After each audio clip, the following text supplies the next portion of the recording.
2024, tu veux quoi? Il faut choisir.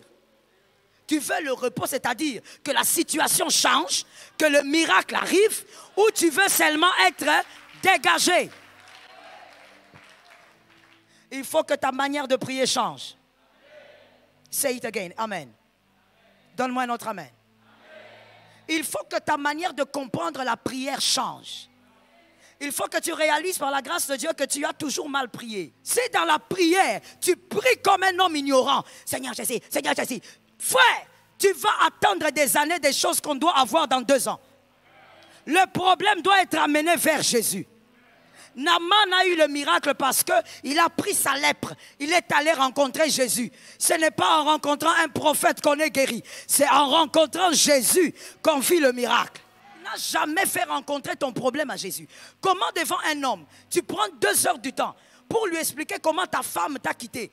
Mais le même problème, tu n'as jamais pris 10 minutes pour le présenter à Dieu.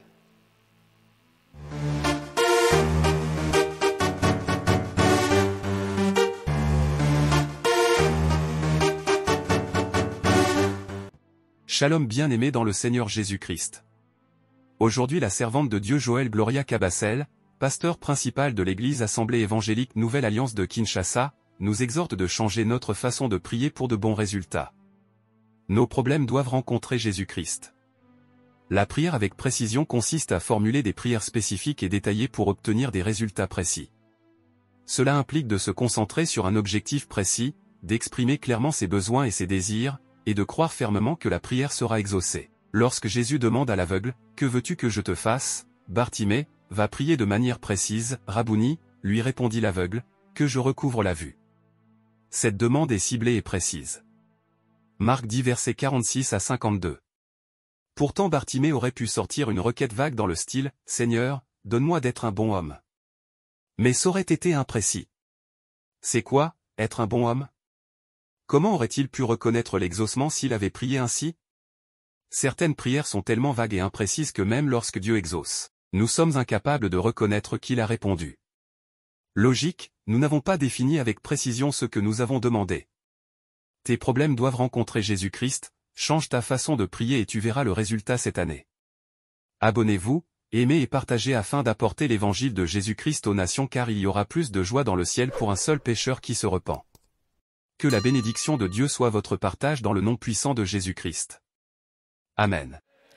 Voici ce que j'ai constaté dans Jean 9, 1 à 12.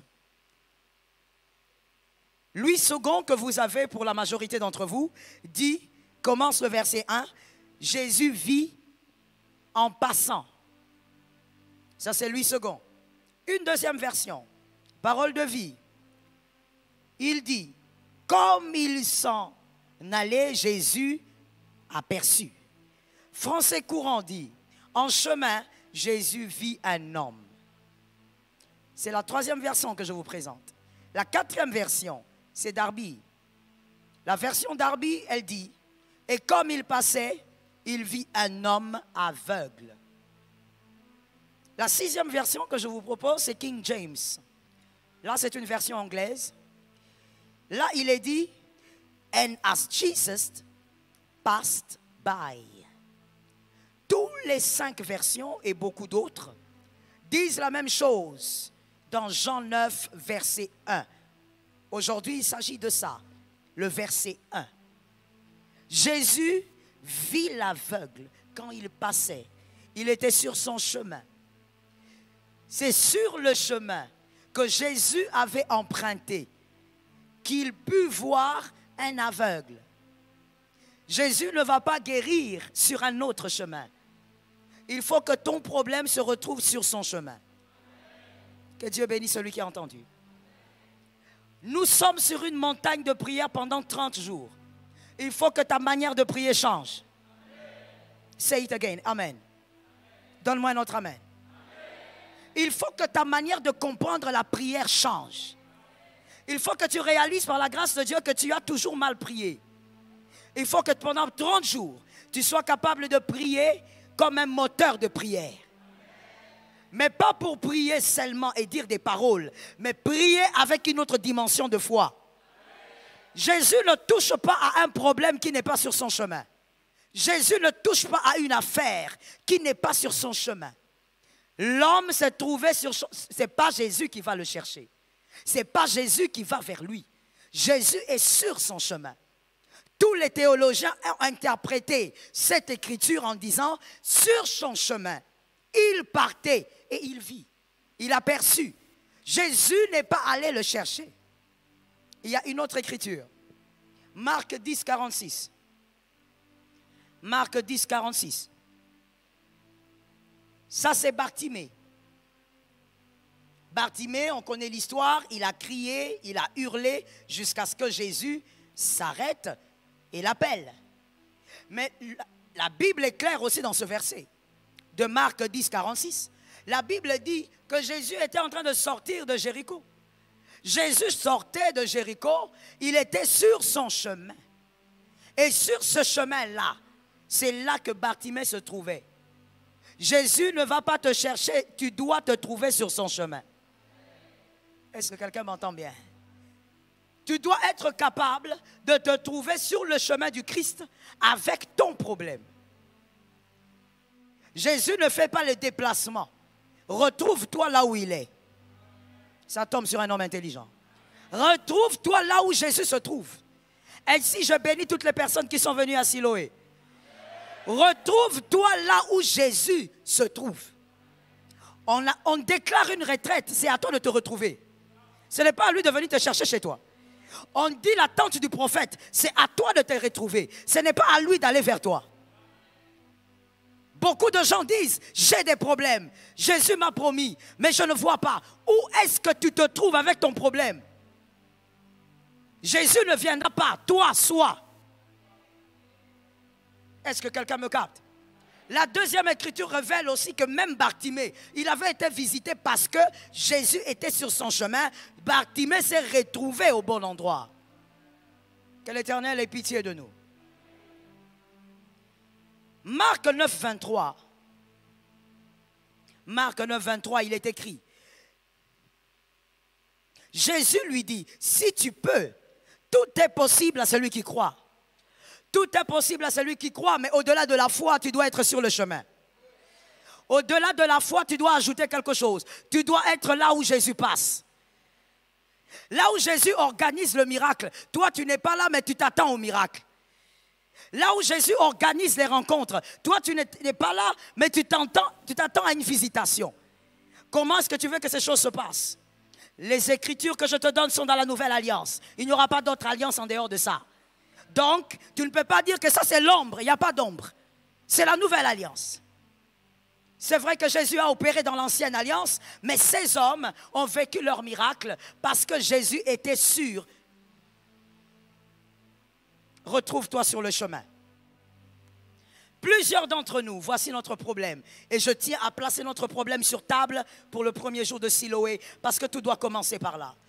Notre problème, nous, les enfants de Dieu, nous avons tellement de soucis, nous avons tellement d'inquiétudes, nous avons tellement de problèmes, nous voulons voir la main de Dieu, mais voici comment nous procédons, de la très mauvaise manière. Et on prie pendant 10 ans, et des fois nous disons, je suis dans le temps de Dieu, j'attends le temps de Dieu. Ce n'est pas que tu attends le temps de Dieu, ce n'est même pas que Dieu attend le temps, c'est que tu es au mauvais endroit. Tu es avec ton problème au mauvais endroit, tu pries de la mauvaise manière, tu fais les choses de la mauvaise manière. Faire les choses de la mauvaise manière ne te donnera aucun résultat, même si tu pries tous les jours. Ainsi, j'aime cet apôtre, Jacques, qui a dit, vous priez, mais vous ne recevez pas, parce que vous priez mal. Donc, il y a une manière de prier pendant 20 ans et de prier mal. Et c'est là qu'on accuse les hommes, on accuse les pasteurs, on accuse les prophètes, on accuse le monde entier, on accuse toutes les églises. Les églises sont des aventures. Non, le plus grand aventurier, c'est toi. Tu ne sais pas comment prier, tu pries de la mauvaise manière, tu as fait 10 ans de ta vie en train d'attendre quelque chose qui n'arrivera pas comme ça. Dis à ton frère, ça n'arrivera pas comme ça. Non, je ne t'ai pas demandé de parler en l'air, dis à ton frère, ça n'arrivera pas comme ça. En dehors de la foi, il faut qu'une rencontre soit faite. En dehors de la foi, Beaucoup d'entre nous, nous avons toujours cru que croire était le tout. Si je crois, c'est fini. En dehors de la foi, il y a une rencontre qu'il faut faire. Il n'y a pas que ton âme qui doit rencontrer Jésus. Ton problème doit rencontrer Jésus. Ça tombe sur toi. Nifal, N-I-F-A-L, le mot hébreu, rencontre surprenante, étonnante, inattendue. Le Nifal doit se faire. Tu as rencontré Jésus dans ta vie, virgule, que tous les problèmes de ta vie rencontrent Jésus. Ça tombe sur toi qui est derrière, tu as la foi. Que tous les problèmes de ta vie rencontrent. Voilà là où nous avons tous ici, sans exception, nous avons péché. C'est que nous avons prié, nous avons eu la foi, mais nous n'avons jamais fait rencontrer nos problèmes avec Jésus. Est-ce que quelqu'un m'entend? Voici ce que nous faisons.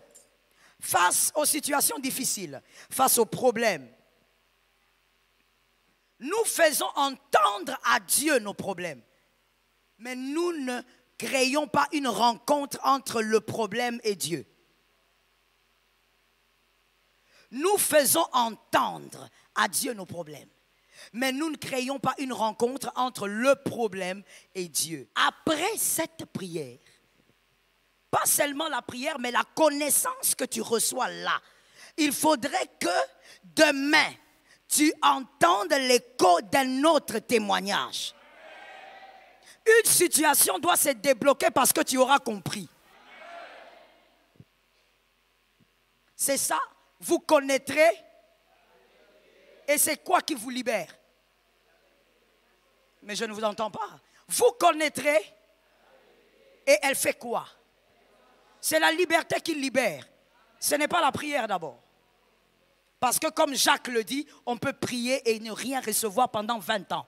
Parce que tu as mal prié. Mais la connaissance ne vous amène jamais à l'esclavage.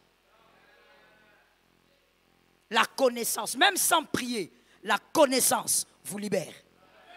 Parce que tu auras compris que tiens, donc toutes ces années, ce que moi je faisais, c'était de faire entendre mes prières à Dieu. Mais je n'ai pas permis à mes prières de rencontrer Dieu. Tes prières ou tes problèmes, si on veut, doivent rencontrer Dieu ce soir. Regardez ce qui se passe. 2 Rois 5, 10. 2 Rois 5, 10. Pour les bons lecteurs de la Bible, on l'a déjà compris, c'est l'histoire de Naaman, le Syrien, le général, un homme fort, un homme d'armée. Cet homme fort est malade. Personne ne sait qu'il est malade en dehors de sa femme. Il a la lèpre dans tout le corps, une maladie incurable dans le temps. Et donc, Naaman va en guerre contre Israël et il ramène les captifs. Parmi les captifs, il y a une petite fille. Écoutez-moi bien s'il vous plaît. La petite fille, elle dit à sa maîtresse, qui est la femme de Naaman, elle dit, j'ai remarqué que mon chef a quelque chose sur la peau. Si seulement il va en Israël, écoutez bien s'il vous plaît. Si seulement il va en Israël, il va rencontrer un homme, que quelqu'un dise à un frère, un homme. Il va rencontrer un homme, et elle précise, il va rencontrer le prophète. Dans d'autres versions, on dit, il va rencontrer notre prophète. S'il rencontre notre prophète, il va guérir. Et la femme, elle a confiance en la petite fille. J'ouvre une parenthèse pour dire à quelqu'un, lorsqu'on a des problèmes, s'il y a quelque chose qu'il faut ouvrir, c'est les oreilles de l'esprit. Toi, tes oreilles physiques sont plus tendues que les oreilles de l'esprit. Les oreilles de l'esprit doivent être ouvertes. Dieu parle tantôt. Écoute avec les oreilles de l'esprit. Demande au Saint-Esprit de déboucher tes oreilles spirituelles. Cette femme a dit, ok, mon mari va aller. Ils ont fait la lettre, le roi a accepté, le roi d'Israël a déchiré les vêtements, ceux qui lisent la Bible connaissent, je passe. Et finalement, Naaman arrive en Israël. Quand Naaman arrive en Israël, selon le verset 3 du chapitre 5 de 2 Rois, la fille avait dit que Naaman devait rencontrer qui? Le prophète. Réagissez s'il vous plaît de ce côté. Hein. Je sens qu'il faut réagir, d'accord? C'est important pour la foi. Quand on vient à un culte des miracles, il faut savoir comment ça fonctionne. Yeah. La fille avait dit à Naaman, si tu rencontres qui? Le prophète. Donc le monsieur qui ne connaît pas comment ça se passe cette affaire de miracle, lui il est syrien, il n'est pas israélite, il ne sait pas comment ça se passe ces choses, il dit je vais rencontrer qui?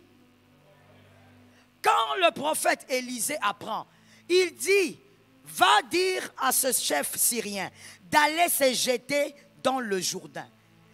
On annonce au chef syrien que Élisée a dit, hein, il ne va pas te voir, va te jeter dans le Jourdain. Élisée comprenait quelque chose. Le problème ne se résout pas à cause des hommes.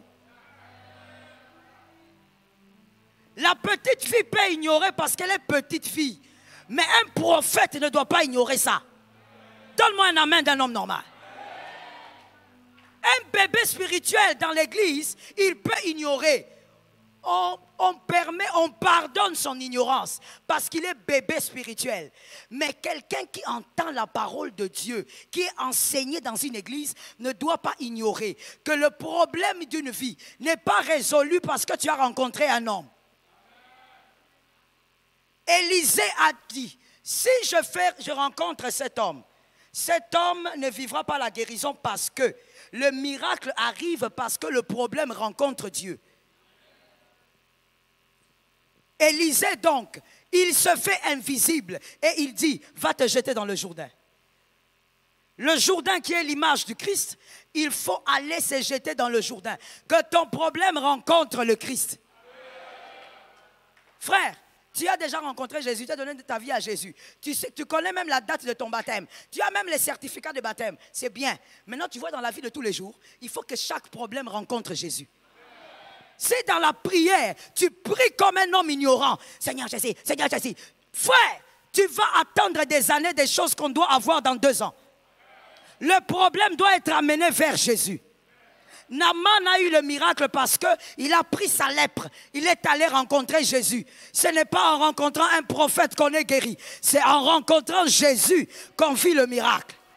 Que quelqu'un lève sa main droite et dise, Seigneur, donne-moi la victoire. Et aide-moi à comprendre que c'est toi le Dieu des miracles. Rencontrer un homme ne suffit pas. Mon problème doit te rencontrer. Que l'Éternel exauce ta foi. Naaman va, et d'ailleurs Naaman est en colère. Naaman qui dit, moi je veux voir Élisée, vous m'envoyez me laver dans une eau boueuse sale, comme si chez nous il n'y a pas de rivière. Pourquoi vous m'envoyez là-bas? Alors que Naaman ne comprenait pas. Lorsqu'un problème commence à se focaliser sur un homme, le problème là va vieillir. Je reprends la phrase pour celui qui dormait. Lorsqu'un problème dans ta vie, je te parle à toi, je ne parle pas au voisin. C'est à toi que je m'adresse, alors tu m'écoutes comme si tu étais seul dans la salle. Lorsque ton problème à toi se focalise sur le pasteur Joël, se focalise sur quelqu'un prophète, tu vas moisir avec ton problème. Et je veux même vous choquer en vous disant, lorsque vous allez même voir un prophète, parce que vous croyez en sa grâce, vous voulez que Dieu vous parle, vous voulez être orienté, si vos motivations sont exclusivement sur l'homme, Dieu ne vous parlera pas avec exactitude. Je vais encore vous réchoquer. Le prophète en tant qu'homme va parler, mais Dieu n'aura pas parlé. Et j'entre encore dans un 3e choc.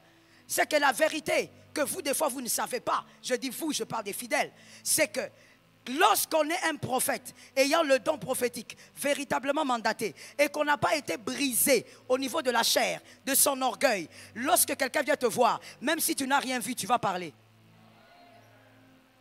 C'est ce qu'on appelle dipyrone. Ou encore, je peux prendre autre chose, c'est ce que vous pouvez aussi appeler anesthésiant. C'est pour te faire endormir. C'est pour qu'en sortant de là, tu ne dises pas, je suis venu voir le prophète à Lobby et Loroté. Il va t'endormir alors qu'il n'a rien vu. Parce que Dieu, il n'exauce pas ce que vous dites, il exauce vos motivations. Tu étais allé voir l'homme ou tu étais allé voir Dieu qui parle par l'homme.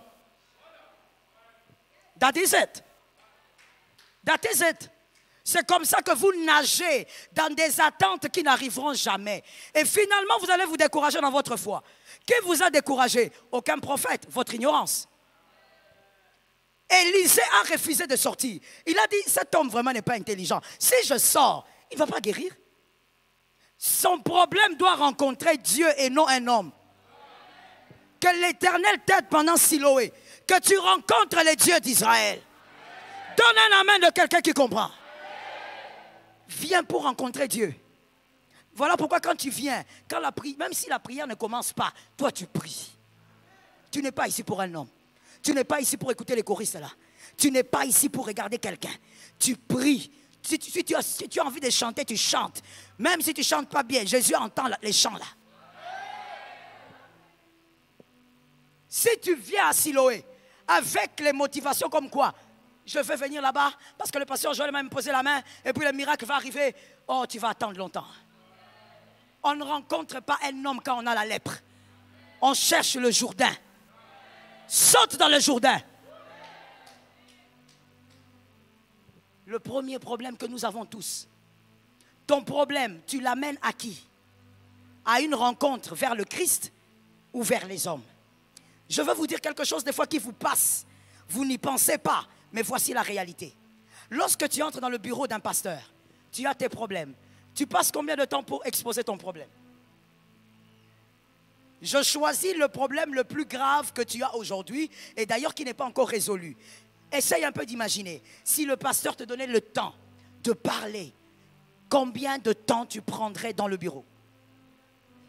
Combien? Quelqu'un a dit 2 heures, quelqu'un d'autre? 3 heures. J'aime les personnes vraies qui sont là. Quelqu'un d'autre? 1 heure. Quelqu'un d'autre? Alors voici le problème. Tu n'as peut-être jamais pensé à ça, mais c'est de ça qu'il s'agit aujourd'hui. Quand tu passes 2 heures ou même 1 heure, non-stop en train de parler de ton problème, as-tu déjà pris le même temps pour parler à Dieu du même problème?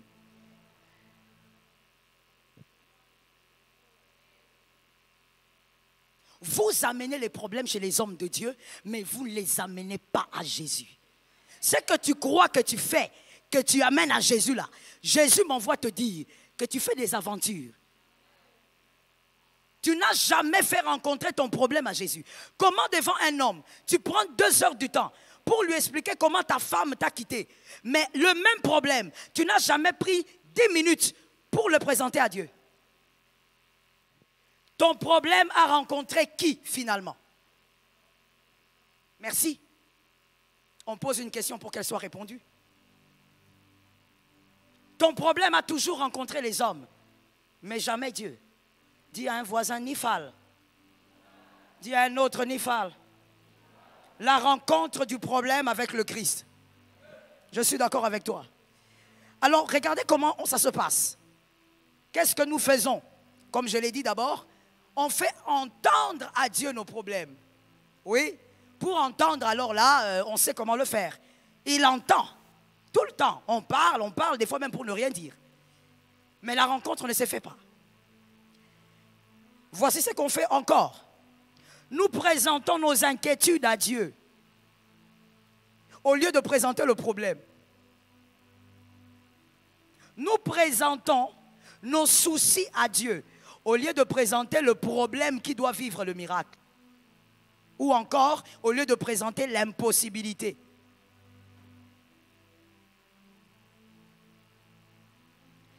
Écrivons et retenons pour la vie, s'il vous plaît.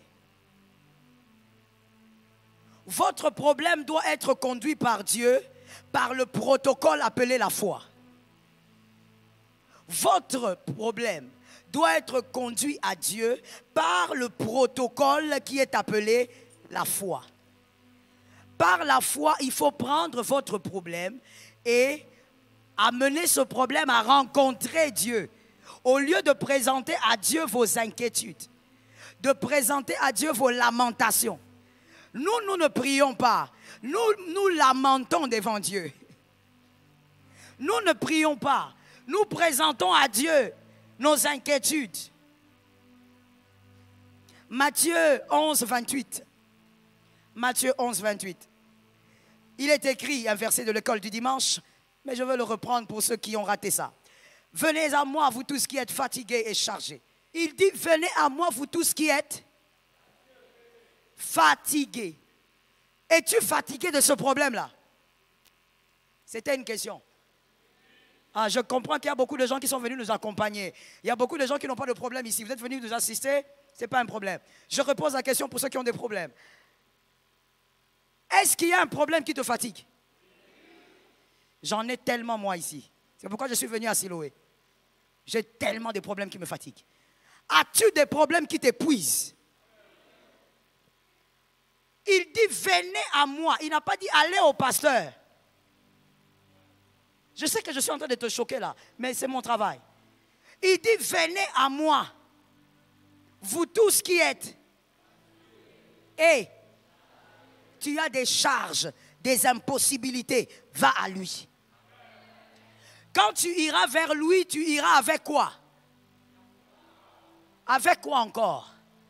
Les problèmes, mon frère. C'est pour ça qu'on est là. Siloé, c'est ça le problème. Celui qui n'a pas le problème ne vient pas à Siloé. Tu amènes tes charges. Et il fait quoi? Il te donne les repos. Le chiffre 7. Il te donne le repos. Écoute mon frère. Regarde-moi très bien et écoute-moi. Il n'est pas possible de donner à deux personnes différentes le même poids et que ces deux personnes gèrent ton poids.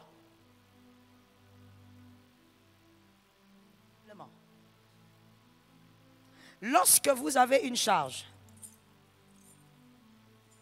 vous allez le donner forcément à quelqu'un. C'est votre charge. Ils sont à deux. Vous devez le donner quelque part. Et vous devez choisir. C'est ce que toi et moi nous faisons et voilà pourquoi nous ne sommes pas exaucés. Que Dieu ait pitié de nous à Siloé, que les choses ne se terminent pas comme ça. Ça tombe sur toi. Il faudrait qu'à Siloé, comme c'est le début de l'année, que nous puissions bien faire les choses, qu'on avance avec des miracles sur miracles. J'ai un poids, il y a deux personnes. Il y a Dieu et il y a mon ami. Il y a mon frère, il y a mon pasteur et ce que vous voulez. Maintenant, ils sont à deux. Je dois donner ça à quelqu'un. Jésus est clair. Voilà pourquoi Jésus n'a pas dit, écoute, prends tes affaires, transfère ça au pasteur Joël et puis elle va m'amener ça. Parce qu'en réalité, ça ne peut pas se passer comme ça. Tu dois donner ça à quelqu'un. Et ça doit être une seule personne. Il dit donc, venez. Parce que si je prends la charge, je le donne au pasteur Joël. Et qu'après je vais chez Dieu, Seigneur, s'il te plaît, aide-moi. Seigneur, s'il te plaît, aide-moi. Est-ce que je peux savoir où se trouve ta charge? Ta charge est où? Chez le pasteur. Bon, tu veux que lui fasse quoi? Nous avons tendance à penser que quand on parle aux hommes, parce qu'on se sent bien, on croit que c'est l'essentiel. Je suis humaine comme toi. Je sais que quand tu as tendance à parler à un être humain, tu te sens des fois dégagé. Je sais. Mais le problème ici, ce n'est pas de se sentir dégagé. Jésus a dit, je ne veux pas seulement que vous soyez dégagés. Je veux vous donner 2024, tu veux quoi? Il faut choisir. Tu veux le repos, c'est-à-dire que la situation change, que le miracle arrive, ou tu veux seulement être dégagé? Il faut savoir ce que tu veux. Tu veux quoi? Comment tu veux que ça se passe là-bas? Écoute-moi bien maintenant. Voici une bizarrerie que des fois vous ne lisez pas dans la Bible quand vous ouvrez vos Bibles. C'est pourquoi il faut lire la Bible. Quand je donne mon fardeau au pasteur Joël, le pasteur Joël, comme une bergère, elle peut prier, elle peut intercéder pour moi. Elle dépose le fardeau auprès de Jésus. Mais écoutez, si moi, je ne sens pas le poids jusqu'à les dégager ici, lorsque Dieu me bénira, je ne connaîtrai pas le prix. Le prix de ma délivrance, je ne la connaîtrai pas. Voilà pourquoi, à chaque fois qu'une personne vient me voir, pour une prière, pour un cas quelconque, et qu'il faut jeûner, je ne jeûne jamais seul. Les personnes qui ont déjà jeûné avec moi dans la prière, levez la main. Pour votre propre cas, vous êtes venus me voir et je vous ai mis en jeûne. Toujours. je vais te mettre en prière. Parce que tu dois toi-même aller à Jésus avec le fardeau. C'est lui qui te donne le repos. Moi, je suis comme celui qui est en train de pousser. Je te pousse. Je suis comme celle qui allume le feu. Mais toi-même, tu dois avoir le feu. Que quelqu'un dise à son frère, toi-même, tu dois brûler. Oui. Moi, je souffle le feu. Comme quand vous allumez le feu avec le brasero. Je souffle, je t'encourage. Dans la prière, je prie avec toi. Mais toi-même aussi, je te dirai, jeûne. Si tu ne connais pas le prix du poids, tu ne connaîtras pas le prix de la délivrance. Pour connaître le prix de la délivrance, tu dois connaître le prix du fardeau. Est-ce que quelqu'un m'entend? Ainsi, Jésus a dit, pas d'associés, venez. Ne faites pas de courbures. Venez. C'est moi qui donne le repos. Je reste dans l'équilibre. Est-ce que ça veut dire qu'on ne peut pas parler à son pasteur? Non, ce n'est pas ce que j'ai dit. Est-ce que ça veut dire que tu ne peux pas parler à une personne qui prie, qui intercède, partager un problème? Non, ce n'est pas ce que j'ai dit. On reste dans l'équilibre. L'équilibre que quoi? Si tu veux parler à un homme sage, tu veux parler à un pasteur, tu fais bien. Mais parle à Dieu de ton problème plus que tu ne l'as fait avec ton pasteur. Quelqu'un a capté ça? C'est ça le sens de ce que j'ai dit. Si tu prends 3 heures pour parler à ton pasteur sur un cas, avec Dieu prend 6 heures. C'est là-bas qu'on se décharge. C'est lui qui donne le repos. Moi, je peux te consoler, je ne te donnerai jamais le repos. Jésus donne le repos. Voici le mauvais schéma. Merci de noter avec moi. Le mauvais schéma que nous tous, nous avons tendance à suivre. Voici le mauvais schéma. 1. Tu as un problème. 2. Tu crois en Dieu. 3. Tu en parles beaucoup aux hommes plus qu'à Dieu. Tu en parles beaucoup aux hommes plus qu'à Dieu. Ça, c'est le 3. Retenez pour la vie. Enseignez-les à vos enfants si possible. Lorsque vous parlez plus aux hommes qu'à Dieu, premièrement, vous êtes en train de vous créer une mauvaise presse. J'étais en train de dire à l'une de mes filles récemment, je lui ai dit, pourquoi tout le monde connaît ton problème? Elle m'a dit, non maman, ce n'est pas tout le monde, je parlais juste à 3 personnes. Je lui ai dit, lorsque tu parles à une personne, surtout quand la personne n'est pas qualifiée, c'est-à-dire ce n'est ni ton pasteur, ce n'est ni un ancien d'église, lorsque tu parles à une personne non qualifiée de ton problème, tu dois savoir que derrière cette personne, il y a au moins 12 personnes qui seront au courant. C'est ça la logique. Quand tu vas parler à une sœur à l'église, tu dois savoir que derrière la sœur, il y aura au moins 10 personnes qui connaîtront ton cas. Tu es en train toi-même de te créer une mauvaise presse. Et puis tu viens, tu dis, ici à l'église, les gens parlent trop. C'est toi qui parles trop. C'est parce que ta bouche parle trop que les gens parlent de toi. Est-ce que quelqu'un m'entend? Est-ce que je peux évoluer? Ne cherche pas à condamner les gens. Condamne ta bouche, règle ta bouche. Si tu n'avais pas parlé, est-ce que les gens allaient parler? Alors arrête de critiquer les autres. Le problème, c'est toi.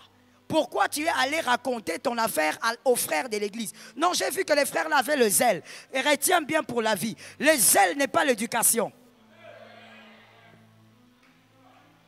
Je reprends la phrase pour celui qui dormait. Le zèle n'est pas l'éducation. Parce que je veux peut-être te choquer, mais c'est la vérité. Lorsque quelqu'un ne sait pas se taire, il parle de tout, il parle tout le temps, il parle même trop. Il faut savoir que c'est une question d'éducation.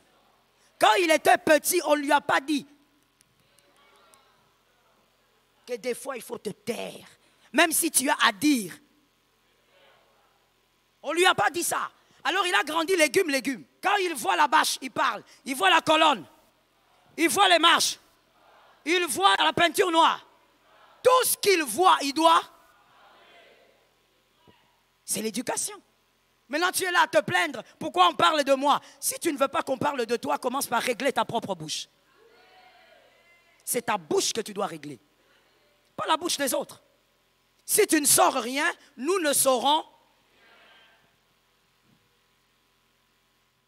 Nous étions au point 3 en disant, si tu parles trop aux hommes, plus qu'à Dieu, tu te crées une mauvaise presse. Si tu veux parler à un homme sage, c'est-à-dire un homme qualifié, qui sait garder le secret de ta vie, qui peut écouter, il prie pour toi, il prie avec toi et il garde le secret. Tu fais bien, ce n'est pas mauvais, mais exerce-toi toujours à plus parler à Dieu. Est-ce que quelqu'un me capte? Le mauvais schéma, nous étions au point 4, n'est-ce pas? C'était au point 3, vous avez raison. Tu en parles beaucoup aux hommes. Le 4, tu présentes ta peur à Dieu, ton humiliation, ton indignation. Des fois même, il y a des gens qui vont en retraite. 4 jours de jeûne à sec. Quel gaspillage. Pour présenter à Dieu son indignation, sa honte, son chagrin, sa douleur, tu as gaspillé le jeûne. Alors que le jeûne produit l'onction. Toi, tu viens de gaspiller le jeûne. Tu entends, mon fils? N'entre jamais en retraite comme ça pour aller présenter à Dieu ton indignation, ton humiliation. Tu présentes à Dieu, qu'est-ce que je dis encore là? Ton chagrin, surtout ça. Lorsque nous croyons que nous avons présenté à Dieu notre sujet de prière, en réalité, on a présenté à Dieu nos chagrins. On ne présente pas à Dieu hagard. C'est ce que toi tu fais en prière. Tu entres en prière, Seigneur, tu vois comment ça me fait mal, je souffre, Seigneur, ça ne va pas, Seigneur, interviens, Seigneur, interviens. Qu'il intervienne sur thank you. C'est simple, mais on n'arrive pas à le faire. Et puisqu'on n'arrive pas à le faire, on passe à côté des exaucements. Ce qui devait arriver en décembre, jusqu'aujourd'hui, tu attends. Pourquoi tu prends 2 heures pour présenter à Dieu ton chagrin, tes lamentations? Seigneur, tu vois tel que je suis là. Tu vois comme je suis là. Tu n'es pas là pour présenter à Dieu Agar. Reste focalisé sur Sarah. Est-ce que quelqu'un me capte? Un gaspillage de temps. Tu gaspilles le temps, tu gaspilles l'énergie et tu gaspilles même le jeûne que tu fais. Et tu sors de ces moments d'intimité-là. Tu dis, ah, j'ai prié. Je viens de prier. J'étais en retraite. Pour quel résultat? Rien. Tu es toujours tel que tu es. Ah, ce n'est pas le Dieu que je connais. Non, non, non, non, ce n'est pas le Dieu que je connais. Le Dieu que je connais, quand tu entres, et tu entres convenablement, tu fais présenter à Dieu tes problèmes. C'est Dieu répond avant même que tu ne sortes. Est-ce que quelqu'un m'entend bien? Ce Dieu-là est tellement mystérieux. Tu sais, l'Isténouel, les chrétiens pour la vie. Lorsque tu fais bien les choses dans la prière, tout autour de toi devient dangereux. Tout autour de toi devient contrôlé par un système spirituel divin. Tout. Je dis bien. Prier. Non, tu as fait du bruit, mais tu n'as pas prié. Tu t'es enfermé pour présenter ton chagrin à Dieu, mais tu n'as pas présenté ton problème. Généralement, nous présentons nos chagrins. Nous ne présentons pas le problème. Nous ne présentons pas l'impossibilité. Seigneur, tu vois que je souffre, non? Seigneur, tu vois que je souffre, non? Regarde comment Jésus a corrigé ça. Peut-être que tu penses que ça sort de ma tête. Regarde. Marc 10, 47. Marc 10, 47. Si Bartimée avait seulement gardé la première stratégie, Bartimée serait resté aveugle. Marc 10, 47. Jésus passe, Bartimée est là. Et c'est ce que nous faisons souvent. Jésus, aie pitié de moi. Aie pitié de moi. Jésus. Jésus regarde, il dit, c'est lui qui crie là même. Il veut quoi? C'est qui? Amenez-le-moi. Écrivons. Marc 10, 51. Marc 10, 51. Pour ça, je vais lire. Jésus prenant la parole lui dit, que veux-tu que je te fasse? Je pose la question, pasteur Marianne, c'est une blague? C'est une blague ou quoi? C'est que Jésus pose là comme question. Jésus dit que il s'agissait de qui? Bartimée l'aveugle. Merci ma fille pour la précision. Bartimée quoi? L'aveugle. Hein? Donc tout le monde savait qu'il était aveugle ou pas? Quand il est venu là, Jésus n'a pas vu qu'il était aveugle. Jésus ne voyait pas ses yeux. Comment tu peux poser la question? Tu vois bien qu'il est aveugle. Mais Jésus lui dit, que veux-tu que moi je te fasse? Mais tu vois déjà que je ne vois pas. C'est quel type de question? Tu veux me narguer? Tu veux me provoquer ou quoi? Voilà le problème que toi et moi nous avons. Tu es en train de crier comme Bartimée. Jésus, aie pitié, Jésus, tu ne vois pas que je ne suis pas marié? Jésus, tu ne vois pas que je n'ai pas d'enfant? De quoi tu parles? Jésus avait envie de lui dire, tu parles de quoi? Tu cries trop. Dis-moi seulement, c'est que... Prends ton problème, que le problème fasse une rencontre avec Jésus. Toi, tu parles de ton chagrin. Il veut savoir, tu veux? C'est tout. Des fois, nous pensons que nous sommes très intelligents. Tu es là comme ça, Seigneur éternel. Tu sais, depuis 15 ans, Seigneur, j'attends. De quoi tu parles? Jésus a dit à Bartimée, tu parles de quoi? Tu veux quoi? Précision. Que veux-tu que je te fasse? Oh Seigneur, délivre-moi. Il y a beaucoup de sécheresse maintenant dans la maison. Seigneur, Seigneur, sors la sécheresse. Est-ce que tu comprends que tu es en train de parler des effets plutôt que de parler? Est-ce que tu vois que tu n'as jamais présenté ton problème à Dieu? Seigneur, au nom de Jésus, je shoote la sécheresse, je chasse, je brûle. Qu'est-ce que tu veux? Il y a la sécheresse, oui. Toi, tu veux quoi? Seigneur, donne-moi ce travail-là. Donne-moi ce poste-là parce que j'en ai la qualité. J'ai le profil. Donne-moi ça. Même Josué avait dit, c'était Caleb, il est allé voir Josué. Il a dit, Dieu, quand Moïse était là, Dieu avait promis que cette montagne-là, c'est pour moi. Maintenant, je vais aller chercher ma montagne. Il faut savoir ce que tu demandes dans la présence de Dieu. Est-ce que quelqu'un m'entend bien?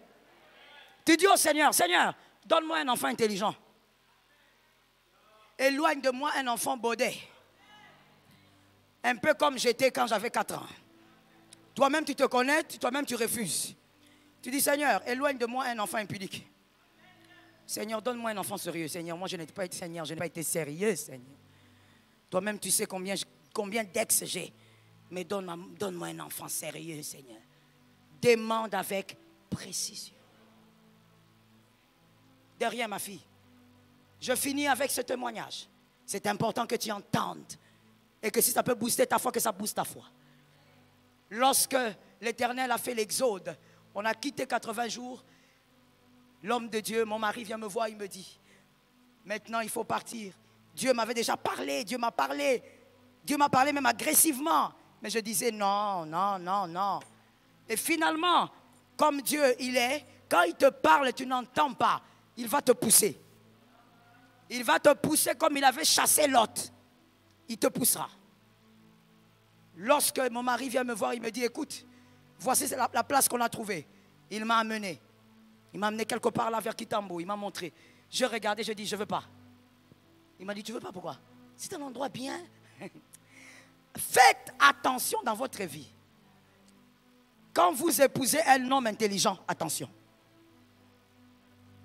Parce que ce qu'il est capable de vous faire.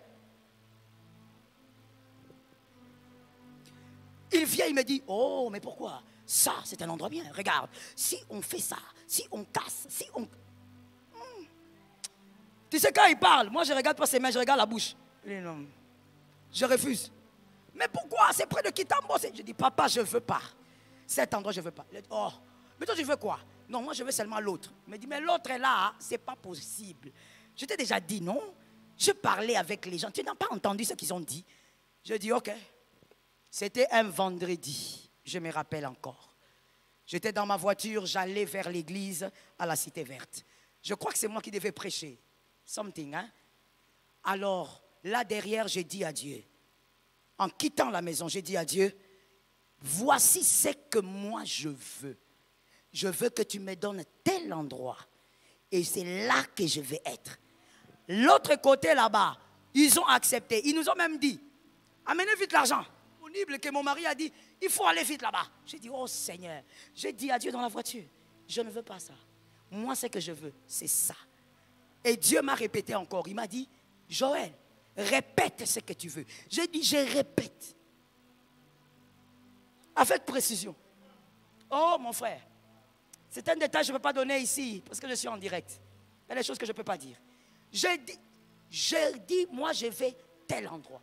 Alors que c'était barricadé, ferme, pas possible. Là où tu es assis, la terre avait dit non. Le ciel a dit oui. Il était en train de conduire, encore l'autre témoin ici. Il conduisait, on quittait la maison pendant que je parlais, et moi je parlais à haute voix dans la voiture derrière. Je parlais. On arrive à, c'était Zappé ou bien Liboulou. Écoute les noms des quartiers. Quand on est arrivé là, mon téléphone a sonné. Je regarde, je vois que c'est mon mari. Je dis, ah, peut-être qu'il m'appelle parce que je suis en retard pour la prédication. Je prends, je lui dis, non, je suis déjà en route. Avant même qu'il pose la question, je lui dis, non, je suis en route. Il me dit, c'est pas pour ça que je t'appelle. On m'a appelé. Là où tu veux, là, ils ont appelé. Au nom de Jésus, que tu vives ton miracle. Que tu saisisses ton miracle. Par la foi que tu touches le miracle. Avant d'arriver à l'église, mon frère, j'avais préparé la prédication. Mais après la nouvelle, la prêche a changé. J'avais la joie d'aller à l'église. Mais après la nouvelle, j'ai eu la joie du miracle. Le culte a changé de couleur. Avant même d'arriver à destination. La précision crée la visitation. Aide-moi à dire ça à 3 personnes. La précision crée la visitation.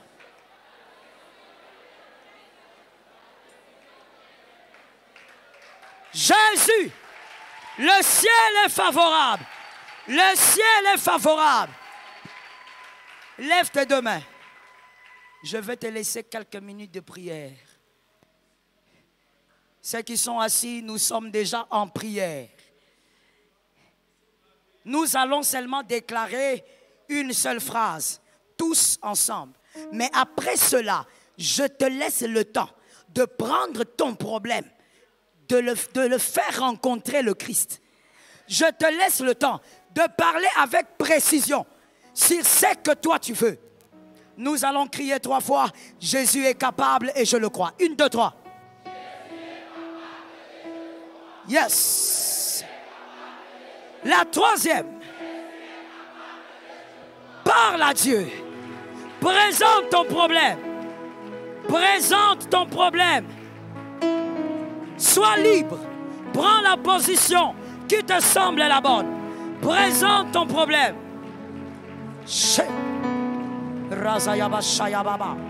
Ya Razayaba Shayababa. Rabba Shayababa. Razayabash. Yebebe Sayababos, Sebabos, Sebabos. Razibayabash Yababos. Rizayamas. Parle avec précision. Ne présente pas tes lamentations. Parle avec précision. Shalom bien-aimés dans le Seigneur Jésus-Christ. J'espère que vous avez aimé cette vidéo. Abonnez-vous et partagez pour porter l'évangile de Jésus-Christ aux nations, car il y aura plus de joie dans le ciel pour un seul pécheur qui se repent. Merci de faire partie de notre famille Wonderful Jésus-Christ.